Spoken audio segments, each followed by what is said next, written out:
तो फिल्म की शुरुआत होती है 3 बच्चों से जो शाम के वक्त खेल रहे होते हैं। तभी शाम की अजान होने लग जाती है। बच्ची को याद आता है कि उनकी टीचर ने उन्हें बताया था कि इस अजान के वक्त या तो अपने घर चले जाना चाहिए या फिर मस्जिद में, वरना शाम के इस टाइम खुली सड़कों पर शैतान सरेआम घूमते हैं बच्चों को नुकसान पहुंचाने के लिए। पर उसके साथ ही उसकी बात मानने को तैयार ही नहीं थे। वो खेल में बिल्कुल मगन थे। खेलते हुए उनकी स्टिक जाकर जंगल में गिर जाती है और कार्ता अपनी स्टिक को लेने के लिए जंगल में जाता है। वो देखता है कि उसकी स्टिक एक गड्ढे के अंदर गिरी हुई थी और जब वो उस गड्ढे के अंदर हाथ डालता है स्टिक को उठाने के लिए तो अंदर से कोई उसका हाथ पकड़ लेता है। वो डर जाता है, जोर से चिल्लाता है, पर वो अपना हाथ छुड़वा नहीं पाता। दूसरी तरफ वो बच्ची जो अपने घर की तरफ जाने लगी थी, उसको भी रास्ते में किसी की आवाज आती है जैसे कोई उससे अपनी तरफ बुला रहा हो। वो डर कर आगे की तरफ जाने लगी। उसने पीछे मुड़कर देखा भी नहीं, पर तभी किसी ने नीचे टांगों की तरफ से उसके ऊपर वार कर लिया और उसे जमीन पर गिराते हुए घसीटते हुए जंगल के अंदर ले गया। उसकी चीख उसके तीसरे दोस्त ने सुनी और उसे ढूंढते हुए वो भी जंगल के अंदर चला गया। यहाँ पर कार्ता, जिसका हाथ गड्ढे में किसी ने पकड़ा हुआ था, वो भी अपना हाथ छुड़वाने में कामयाब हो ही जाता है। लेकिन जब वो अपना हाथ बाहर निकालता है तो डर के मारे दोबारा उसकी चीख निकल जाती है। उसकी आधी उंगली किसी ने तोड़ ली थी, खा ली थी और अब वो डर और दर्द के मारे जोर जोर से चिल्ला रहा था। खैर, अब सीन कट हो जाता है और हमें 30 साल बाद का यानी प्रेजेंट का सीन दिखाया जाता है। 30 साल बाद हम कार्ता को देखते हैं जो अब पागलों वाली जिंदगी गुजार रहा है। उससे सुबह सुबह 2 बच्चे टकरा जाते हैं जिनमें से एक बच्चा है आदि और दूसरे का नाम है सामान। बच्चों के बिहेवियर से हमें पता चलता है कि यहाँ का हर बच्चा और बड़ा कार्ता से डरता है। ये बच्चे भी डर कर स्कूल पहुंचते हैं तो पता चलता है कि ये स्कूल से लेट हो गए थे, जिसकी वजह से इन्हें टीचर से पनिशमेंट भी मिलती है। इनकी इसी पनिशमेंट के दौरान हम इनकी क्लास की अच्छी लड़की आयु से भी मिलते हैं। आयु मिस्टर मार्तो की बेटी है जिनकी शॉप पर सामान हनी देता है, क्योंकि सामान की फैमिली बहुत ज्यादा गरीब है। तो जब जब सामान कमाता है तभी उनके घर में खाना पकता है। बेचारा सामान टीचर की पनिशमेंट के बाद जब मार्तो की शॉप पर आता है तो उन्हें मार्तो से भी डांट पड़ती है, क्योंकि आज हनी डिलीवर करने में उसे काफी देर हो गई थी। और अंकल मार्तो उससे कहते हैं कि अगर अगली मर्तबा लेट हुए तो मैं तुम्हारे बड़े भाई को शिकायत करूंगा। इस दौरान शॉप पर आयु अपनी साइकिल लेने के लिए आती है ताकि वो अपने अंकल को खाना देने जा सके। ट्विस्ट पता चलता है कि आयु के अंकल को यो नहीं बल्कि कार्ता ही थे जो आज तक उस बचपन वाले हादसे के बाद घर नहीं लौटे थे। उन्होंने जंगल में ही अपना टूटा फूटा सा घर बना लिया था।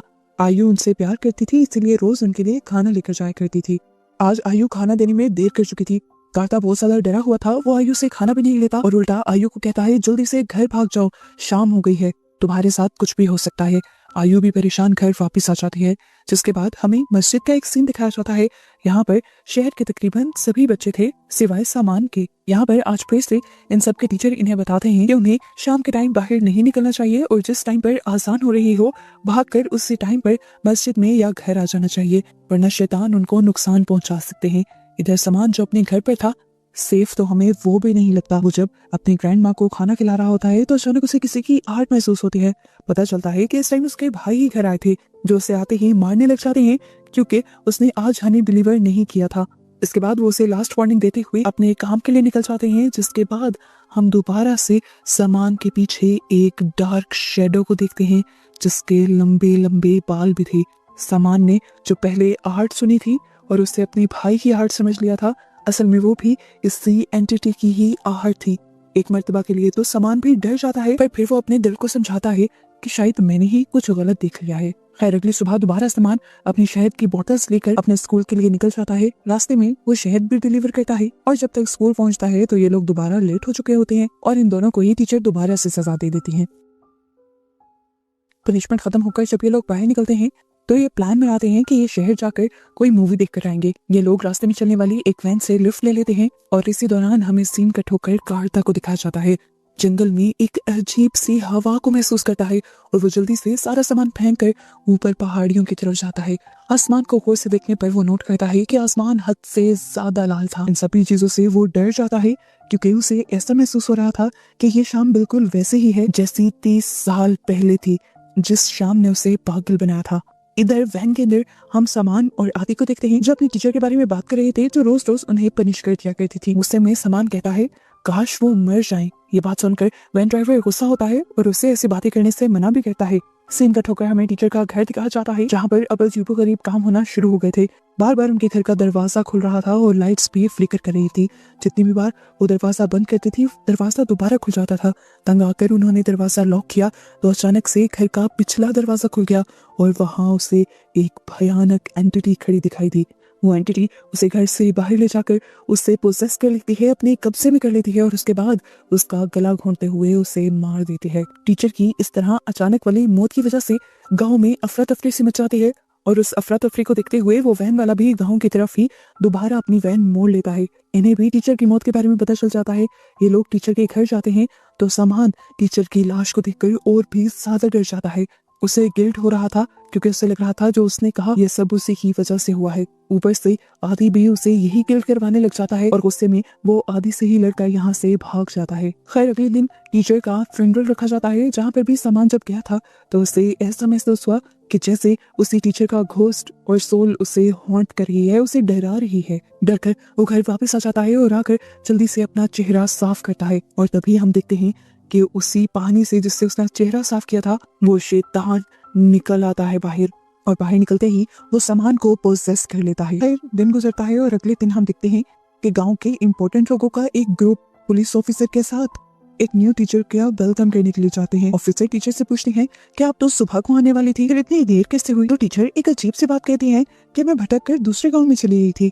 हम देखते हैं कि इस टाइम काटता दरख्त के पीछे से अजीब सी नजरों से उस टीचर को दिख रहा था। सुबह में हमें दिखाया जाता है आदि और समान जो एक साथ स्कूल आया करते थे, अब समान आदि के साथ नहीं था। आदि अकेला स्कूल पहुंचता है, फिर भी लेट पहुंचता है, लेकिन ये नई टीचर निंगसी उसे कुछ भी नहीं कहती और बस इसी बात की वजह से आदि को ही नई टीचर पसंद आ जाती है। इतनी देर में हम देखते हैं कि यहाँ पे समान का भाई भी शहर से लौट आया था। वो अब आयु के डैड के घर जाता है उनसे उनके हनी के पैसे लेने के लिए, पर आयु के डैड उसे बताते हैं कि सामान ने तो कई दिन से हनी डिलीवर किया ही नहीं। ये जानकर उसे गुस्सा आ जाता है और वो घर आते ही बिना सोचे समझे सामान को मारने लग जाता है, ये सोचे बगैर कि सामान में किसी वजह से इस टाइम उससे ज्यादा ताकत है, क्योंकि उसे एक ईवल जिन ने पोजेस किया हुआ था। तो अब वो अपने अंदर के जिन को अपने भाई को मार देने को कहता है। वो जिन पहले उसकी बॉडी से निकलकर उसे डराता है और फिर दोबारा उसकी बॉडी में जाकर उसी के जरिए यानी सामान के जरिए उसके भाई को मरवा देता है। सामान ने खुद बहुत मर्तबा स्टैब करते हुए अपने भाई का मर्डर किया था। अब क्योंकि उसके भाई ने उसे शहद ना डिलीवर करने की वजह से मारा था, तो ये शिकायत आयु के डैड ने लगाई थी। इसी का बदला लेने के लिए वो आयु के घर जाता है और उनकी सारी मुर्गियों को मारकर उनका खून इकट्ठा कर शहद की बॉटल्स में डाल देता है और जाकर आयु के ही डैड को पकड़ा देता है। खून देखते ही आयु और आयु के डैड दोनों ही डर जाते हैं और उनके हाथ से बॉटल्स भी गिर जाती हैं, जिसकी वजह से आयु के डैड उसे देखकर डर भी जाते हैं। खैर अभी सुबह सुबह का क्योंकि टाइम था, आयु के डैड अपनी शॉप पर चले जाते हैं जबकि आयु स्कूल चली जाती है। इस टाइम पर बहुत ही अजीब चीज आयु के साथ ये होती है कि उसकी पहली वाली टीचर का घोस्ट उसे डराने लग जाता है और बाहर बाहर उसके कान में सामान का नाम लेता है। बेचारी डरती हुई किसी तरह पूरा दिन का स्कूल खत्म करती है और शाम में जब घर पहुंचती है तो पता चलता है कि उसकी सारी मुर्गियों को किसी ने मार दिया था और इन्हें पता भी चल गया था कि ये काम सामान का है। पुलिस ऑफिसर के साथ वो सामान के घर के लिए निकल जाते हैं और वहाँ वो सामान के भाई की डेड बॉडी देखकर बहुत ज्यादा डर जाते हैं। आदि अपने दोस्त को बहुत अच्छी तरह से जानता था, वो उसकी फेवरेट जगहों पे जाता है और उसे सामान नदी के दरमियान में खड़ा हुआ मिल भी जाता है। आदि जल्दी से वहाँ पर सब लोगों को बुला लेता है और ये लोग सामान को पकड़कर घर ले आते हैं। सबको ही पता चल गया था कि वो पोजेस है, क्योंकि वो कोई बात नहीं कर रहा था बल्कि अजीबोगरीब बातें बड़बड़ा रहा था। इनकी नई टीचर को भी जब इस वाक्य के बारे में पता चलता है तो वो भी सामान से मिलने के लिए आते हैं, लेकिन सामान उनकी भी किसी बात का कोई जवाब नहीं देता और वो भी डिसअपॉइंट हो जाती हैं। हम देखते हैं कि कांटा दूर से ये सब चीजें नोटिस कर रहा था और बहुत ही ज्यादा डर भी चुका था। अंदर सामान के पास अब हम दो सोल्स को देखते हैं, एक उसके भाई की और साथ में उसी टीचर की जिसके बारे में उसने बद्दुआ की थी। वो दोनों मिलकर उसे डराते हैं और उसे मर जाने को कहते हैं और उन दोनों की बात मानते हुए सामान अपने आप को फांसी से लटका कर अपनी जान दे देता है। अपने दोस्त की मौत से आदि बहुत ही ज्यादा डिस्टर्ब हो चुका था। उसकी टीचर उसे सहारा भी देती है, लेकिन अब उसका किसी भी चीज में दिल नहीं लगता। वो शाम तक स्कूल में रुकता है, यहीं पर प्रे करता है और प्रे करके जैसे ही बाहर निकलता है तो उसे स्कूल में सफाई करता हुआ अपना दोस्त दिखाई देता है। असल में ये सामान का घोस्ट था जो उसे देखते ही उसे पोजेस कर लेता है और आदि भी अब पागल हुआ दीवार में टकरे मारने लग जाता है। इधर हम कार्ता को भी देखते हैं, जो आदि को देखकर ये समझ गया था कि वो भी पोजेस हो गया है। इसलिए वो एक तावीज जाकर आदि के घर पर लटका देता है। पर ये सब आदि के डैड देख लेते हैं और उन्हें इस हरकत से कार्ता की गुस्सा भी आता है। फिर अगली सुबह हम दोबारा स्कूल का ही सीन देखते हैं। सभी बच्चे क्लास में आ गए थे। क्लास के दौरान दोबारा आयु को अपनी पुरानी वाली टीचर की सोल डराने आ गई थी। इस मर्तबा उन्होंने आयु के कान में आदि का नाम लिया था, बिल्कुल उसी तरह जिस तरह सामान का नाम लिया था। वो डर गई क्योंकि उसे समझ आ गई थी कि जिस तरह पहले सामान मर गया, अब आदि भी मर जाएगा। वो सोचती है कि वो उसकी जान बचा सकती है, इसीलिए जब वो उसका पीछा करती है तो उसे आदि क्लास में नहीं मिलता। बेचारी आयु उसे हर जगह ढूंढती है, उसके घर, उसकी फेवरेट जगह, यहाँ तक कि जंगल में भी, लेकिन आदि उसे नहीं मिलता। लेकिन हम आदि को जंगल के अंदर ही देखते हैं। वो जंगल के पास से गुजरते हुए एक बच्चे को अजीब सी आवाज में अपने पास बुलाता है और वो बच्चा भी अजीब पोजेशन की हालत में उसकी बात मानते हुए उसके साथ चला जाता है। हमें पता चलता है कि जल्द ही उन दोनों के गायब होने की खबर पूरे गांव में फैल जाती है और हर एक के ढूंढने के बावजूद भी वो दोनों बच्चे किसी को कहीं नहीं मिल पाते। सामान की मौत और इस तरह दो बच्चों के गायब होने की वजह से अब गांव में डर बहुत ज्यादा फैल गया था। टीचर भी स्कूल में सभी बच्चों को समझाती हैं कि किसी भी बच्चे को शाम के वक्त में बाहर नहीं रुकना चाहिए और अब सब बच्चे जल्दी से स्कूल खत्म कर एक साथ घर जाएंगे और घर जाकर प्रेयर करेंगे ताकि वो दोनों गुमे हुए बच्चे मिल जाएं और सामान की सोल को सुकून मिल जाए। क्लास खत्म होने के बाद मैडम बाहर निकलती हैं तो आयु उनके पास आती है और उनके हाथ में अपने अंकल कार्ता का दिया हुआ तावीज रख देते हैं और उस तावीज के रखते ही जैसे उस टीचर को करंट लग जाता है और वो उस तावीज को फेंक देती है। वो आयु से पूछती है ये क्या है। आयु इस तावीज के बारे में बता देती है जो इंसान से नेगेटिव एनर्जीज को दूर रखता है। अब टीचर अपने आप को कंपोज करती है और आयु से कहती है, अरे बेटा, मुझे ऐसी चीजों पर बिलीव नहीं है और आपको भी नहीं करना चाहिए। जबकि सीन कट होकर अब हमें ऑफिसर को दिखाया जाता है जो अभी तक उस बच्चे को और आदि को ढूंढ रहे थे। आदि जिस बच्चे को जंगल के अंदर लेकर गया था, इन लोगों को उस बच्चे की लाश एक टनल के अंदर मिल भी जाती है, पर यहाँ भी उन्हें आदि नहीं मिलता। इधर आयु के डैड जब अपने घर वापस पहुंचते हैं तो देखते हैं कि उनके घर के बाहर बेंच पर एक मुर्दा था। उन्हें सीधा करने पर पता चला ये कोई और नहीं बल्कि सामान ही था जिसकी डेड बॉडी को किसी ने यहाँ लाकर रख दिया था। यहाँ आयु जो अभी भी अपने दोस्त आदि को ढूंढने के लिए दोबारा जंगलों में निकली थी, वो आदि को सड़क के दरमियान में देख भी लेती है जो बुरी तरह बड़ा सा चाकू लिए एक डॉग को मार चुका था। आयु को देखते ही वो आयु को मारने के लिए भी उसके पीछे पड़ जाता है और आयु वही साइकिल छोड़कर भागने लग जाती है और करीब के एक घर में आकर उस घर में अपने आप को बंद कर लेती है। बार बार इस घर को नॉक करता रहता है और आखिर में दरवाजा नॉक होना बंद हो जाता है। इन लड़कियों को लगता है कि आदि चला गया, लेकिन वो चलकर यहाँ के दूसरे दरवाजे की तरफ आया था। इस दरवाजे से घर के अंदर आते ही वो आयु के ऊपर हमला करने ही वाला था, पर किसी ने पीछे से उसी के ऊपर हमला कर दिया और उसे बेहोश कर दिया। ये असल में इस गांव के सिक्योरिटी गार्ड थे जो भी इस तरह उसे आता देख चुके थे। अब वो गार्ड उसे लेकर मस्जिद में चला जाता है और यहाँ पर पता चलता है कि असल में वो भी एक इवल एनर्जी के पोजीशन में है, उसे किसी शैतान ने अपने कब्जे में लिया हुआ है। ये जानते ही यहाँ पर सभी लोग उसका एक्सोर्सिज्म शुरू कर देते हैं, जिसकी वजह से उसे बहुत सारी काली वॉमिटिंग आती है और कुछ पल के लिए वो ठीक भी हो जाता है, लेकिन फिर भी बेहोश रहता है। बाहर सब लोग बातें करते हैं और इन लोगों को पता चलता है कि इन्होंने आदि को ही ग्रेवयार्ड की तरफ यानी कब्रिस्तान की तरफ जाते हुए देखा था और इससे इन्होंने इस बात का भी अंदाजा लगाया कि जरूर सामान की डेड बॉडी को भी आदि ने ही निकाला होगा। किसी को भी समझ नहीं आता कि आदि ये सब कर क्यों रहा था। तब आदि के डैड बताते हैं कि 1-2 दिन पहले मैंने कार्ता को यहाँ देखा था, उसने एक तावीज मेरे घर के बाहर लटकाया है, क्या पता वो ब्लैक मैजिक करता हो और वही ये सब करवा रहा हो। ये बातें जानकर सब लोग गुस्सा होते हुए कार्ता की टूटी फूटी झोंपड़ी में चले जाते हैं और उसे बहुत ज्यादा मारते हैं। इससे पहले कि वो मर ही जाता, ठीक वक्त पर यहाँ पर ऑफिसर आ जाते हैं और सभी लोगों को रोक देते हैं और कहते हैं कि कार्ता को मैं अपने घर पर कैद करके रखूंगा और उसकी इन्वेस्टिगेशन खुद करूंगा, आप लोगों को उसको मारने की जरूरत नहीं है। पुलिस ऑफिसर की बात सब लोग मान जाते हैं और इस तरह कार्ता को छोड़ दिया जाता है। सीन कट होकर अब हमें आयु को दिखाया जाता है जो आदि के अपने पीछे पड़ने की वजह से बहुत ज्यादा सदमे में आ गई थी और बीमार भी हो गई थी। यहाँ पर वो अपने डैड को बताती है कि अंकल कार्ता बेकसूर हैं, वो तो इस गांव को बचाना चाहते हैं।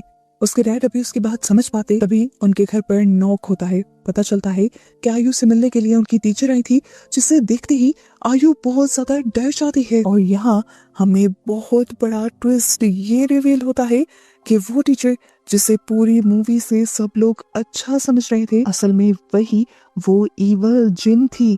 और ये सबको कैसे पता चला था, ये बात जानने के लिए कहानी जाती है फ्लैशबैक में। उस दिन जब कार्ता को शाम काफी अजीब लगी थी तो वो बहुत ज्यादा परेशान हो गया था उसने पूरे गांव पर नजर रखी और समझने की कोशिश की कि गांव में अननेचुरल क्या होने वाला है। और उसी दिन वो टीचर वहां पर आई, जिससे कार्ता को अंदाजा हुआ कि असल में वो टीचर इंसान नहीं है, बल्कि वो टीचर असल में ब्लैक मदर नाम की एक एंटिटी है जो इंसान का रूप लेकर यहाँ आई है।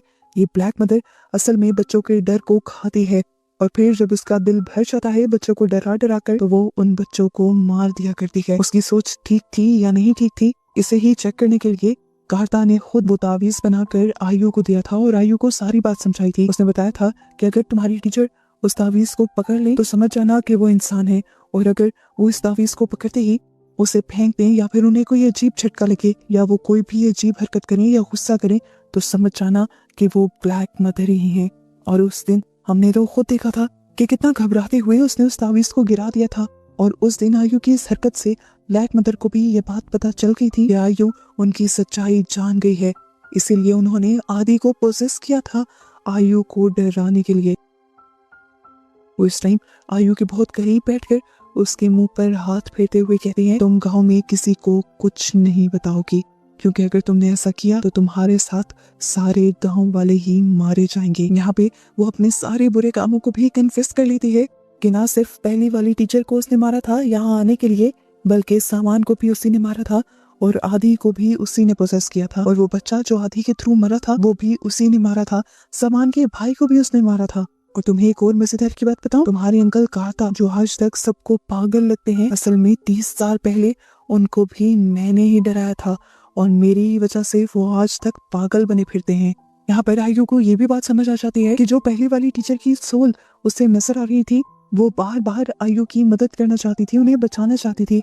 वो जब जब सामान और आदि का नाम ले रही थी तो उसका मतलब था कि आयु को सामान और आदि को बचाना है, पर वो दोनों को ही बचा नहीं पाई। अब की बार उसे फौरन कार्ता का दिया हुआ तावीज याद आता है और वो इस तावीज को उस टीचर के सामने कर देती है, यानी ब्लैक मदर के सामने कर देती है। पर अब ब्लैक मदर इतने सारे लोगों को मारने और डराने के बाद इतनी ताकतवर हो चुकी है कि इस तावीज का उस पर कोई असर नहीं हो रहा।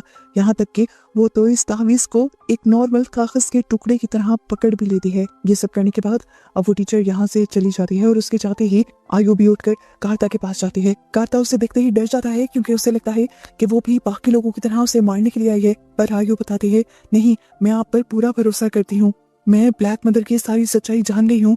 ब्लैक मदर ने सब कुछ मेरे सामने कन्फेस किया है और उसने मुझे ये भी बताया है कि वो अब आदि को मारने वाली है, हम दोनों को मिलकर उसे बचाना होगा। कार्ता उसकी बात मान जाता है और कहता है कि मैं टीचर के घर जाकर उसको पकड़ता हूँ और तुम आदि का पीछा करो और उसकी हिफाजत करने की कोशिश करो। दोनों अपने अपने रास्तों पर निकल जाते हैं और कार्ता टीचर के घर जाकर उस टीचर को उसके असली रूप में देखता है, एक भयानक बुढ़िया वाले रूप में, जो बिना पीछे देखे ही उसके यहाँ आने को पहचान लेती है और उसी की दोस्त का रूप देते हुए उसे डराने की कोशिश करती है। सीन्स दोबारा फ्लैशबैक में जाते हैं और हमें दिखाया जाता है कि उस दिन कार्ता की उंगली कटने के बाद हुआ क्या था। असल में इस जिन ने कार्ता की आंखों के सामने ही उसके दोनों दोस्तों के डर को पहले एंजॉय किया था और फिर उन दोनों को ही वहां पर मार डाला था। और गांव वालों को लगा था कि ये सब करने के पीछे कार्ता ही है और उन्होंने कार्ता को पागल समझकर छोड़ दिया था। उन सारी चीजों के फ्लैशबैक आने के बाद कार्ता बहुत ही ज्यादा कमजोर हो जाता है और डर जाता है, लेकिन फिर उसे याद आता है कि अगर उसे इस एंटिटी से लड़ना है और आदि को बचाना है तो उसे अपने डर पर भी काबू पाना होगा। अब वो उस जगह जाता है जहाँ पर पहली मर्तबा उस एंटिटी ने उसे पोसेस किया था। वो इस जगह को ही जलाने लगता है, पर यहाँ पर तभी उसके दोस्तों की सोल आ जाती है। वो फिर भी डरता नहीं और अपना काम करता रहता है, जबकि दूसरी तरफ हम देखते हैं कि आयु को भी आदि मिल गया था। वो आदि को रोक रही थी पर आदि बिना उसकी बात सुने जैसे किसी ट्रांस में आगे की तरफ चलता जा रहा था। हमें देखने को मिलता है कि असल में उसी ब्लैक मदर ने उसे पोजेस करते हुए नदी के पास बुला लिया था और अब वो उसके डर का मजा लेते हुए उसे मारने ही वाली थी। लेकिन तभी यहाँ पर आजान होने लगी और ये आजान असल में कोई और नहीं बल्कि कार्ता ही दे रहा था। आजान की आवाज से वो ब्लैक मदर बहुत ही ज्यादा कमजोर पड़ने लग जाती है और तभी हमें पता चलता है कि सुबह का टाइम भी हो चुका है। ये ब्लैक मदर हमेशा सुबह के वक्त में बहुत ज्यादा कमजोर हो जाती है। उसके कमजोर होने की वजह से उसका पोजेशन आदि के ऊपर से भी टूट जाता है और आदि नॉर्मल हो जाता है। ये लोग आदि को इस तरह बचाते हुए यहाँ से निकल जाते हैं, जिसके बाद कार्ता पूरी तरह उस ब्लैक मदर को हराते हुए उसे यहाँ से भगा देता है। लेकिन ब्लैक मदर का किस्सा यहीं ख़त्म नहीं होता। हम उसे एक दूसरे गांव में एक दूसरे बच्चे को डराते हुए देख पाते हैं और इसी तरह उस डरे सहमे बच्चे को दिखाते हुए ये मूवी यहाँ ख़त्म हो जाती है।